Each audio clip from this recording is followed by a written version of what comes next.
Alright, now that we have created the orthographic drawing for the wedge spacer, we're going to come in and add some dimensions. Just first time dimensioning, just some things to take note of. I have provided a handout with some dimensioning rules, pretty generic here.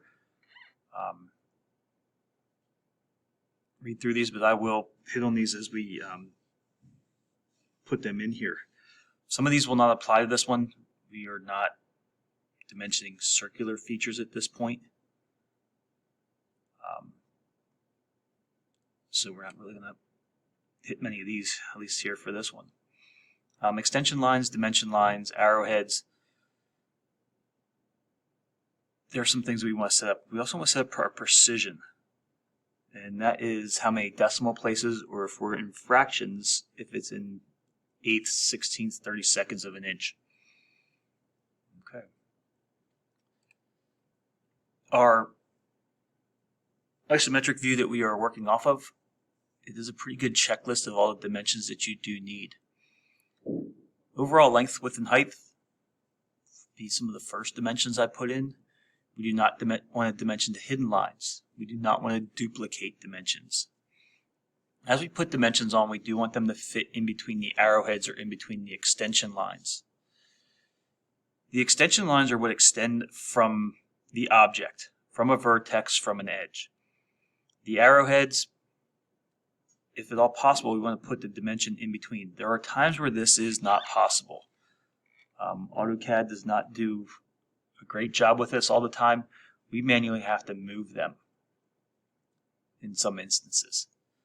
But setting our precision, the fact that we would only need 2 decimal places for this one, the fitment goes a lot better if you set it up ahead of time.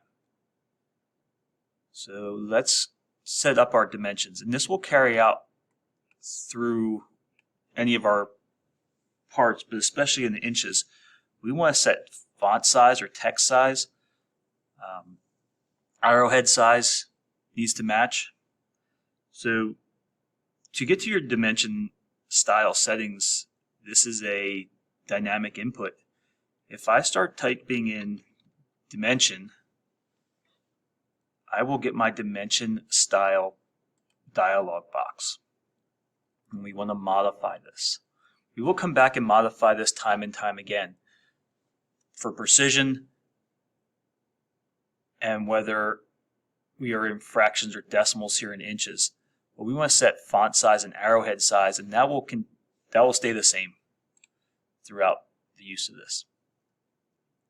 So the less we can really modify here, the better.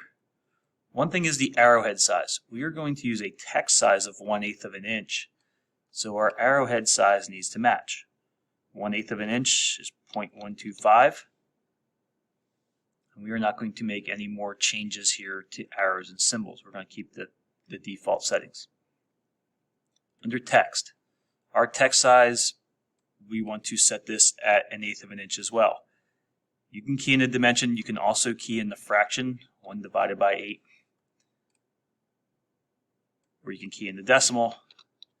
Either way, we'll get the same thing. Text placement is centered. Horizontal. We are working in inches. We're in an ANSI or ASME format, which is America's National Standards Institute or American Society of Mechanical Engineers. It's always horizontal. The next one we want to go to, and this is the one we'll change time and time again, is our primary units. Right now we are in decimals, not in fractions. They will be the only 2 that we use. We do not use scientific notation or architectural format. There's a hyphen in between. But we are using decimals for this one. Precision. How many decimal places? We can go up to 8 decimal places.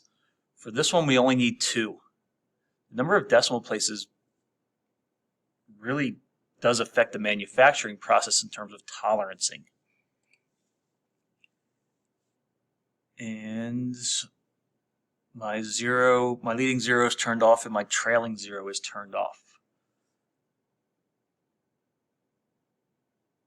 Zero suppression. Trailing is turned off. Okay.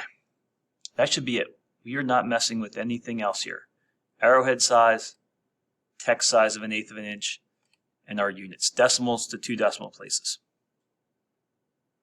And we're going to hit OK. And close this window.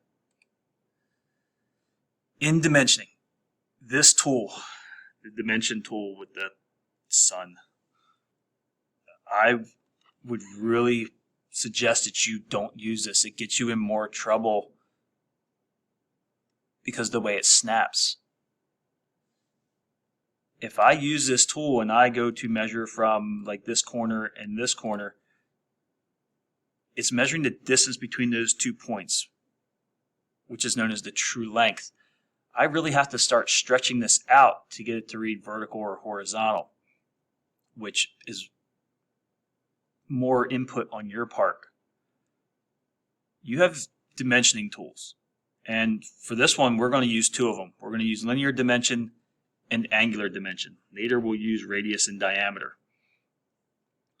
But by using the linear dimension tool, when I select 2 points and drag, I cannot go off of vertical or horizontal alignment. What I am getting is I am getting the dimension line, the arrowheads, the extension line. By default, it's centered. You really have to go and mess with this to uncenter it. I can select it, I can move the text, but in this instance, I don't want to. I want it in the center between the arrowheads or extension lines. So longest length is shown in the front or in the top view. It would be possible to put that dimension up here. So let's go back to our linear dimension tool. Since it's the last tool I used, if I right click, I will get my linear dimension tool. Overall height, which I also could take here, and my overall width. Width I could also show in the top view, which is acceptable. I'm not double dimensioning. So overall length, width, and height have been established. In terms of what would be known as stacking dimensions.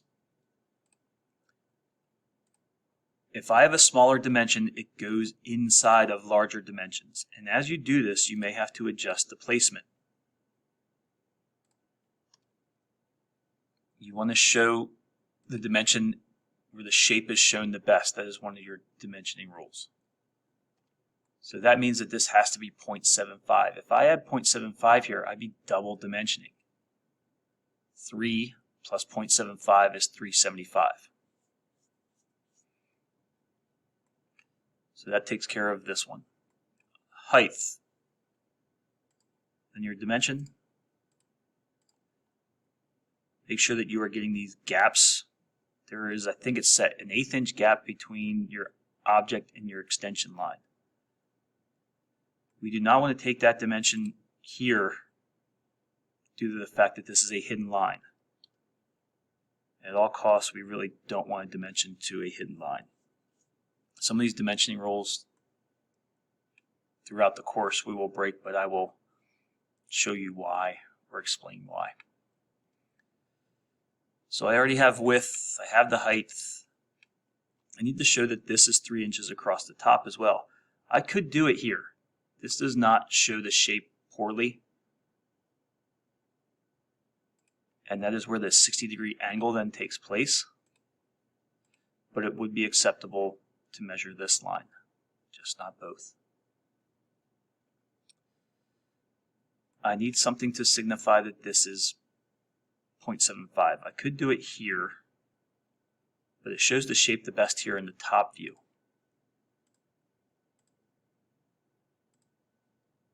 If you get to the instance where your dimension shows up like this, it is not centered between the arrowheads. We need to then come back and manually select that and move it and center it in between the arrowheads, if that does not happen automatically. This we want to avoid. Yes, this is the same dimension. It is half of 1 1/2. But what I've created here is a long extension line. We want to avoid creating long extension lines if possible.